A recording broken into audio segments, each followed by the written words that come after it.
आगे वीडियो देखी एरपर फानी कमेंट पढ़ी। तो चलिए शुरू करते हैं। आजा तुझे मैं पढ़ लूं, दिल में उतार लूं, होठों से देखूं तुझे, आंखों से पुकार लूं।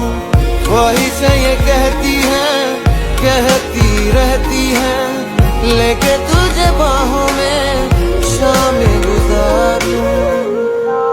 प्रथमे भाबছিলাম প্রেগনেন্ট। আপনি দুইটা বাঁশ কিনেন এই লাউ দুইটাকে ডেক দেওয়ার জন্য।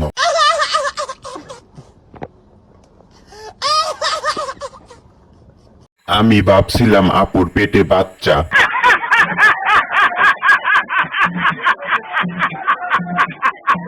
এটা কয় কেজি হবে? আপু অনেক বড় মনের মানুষ।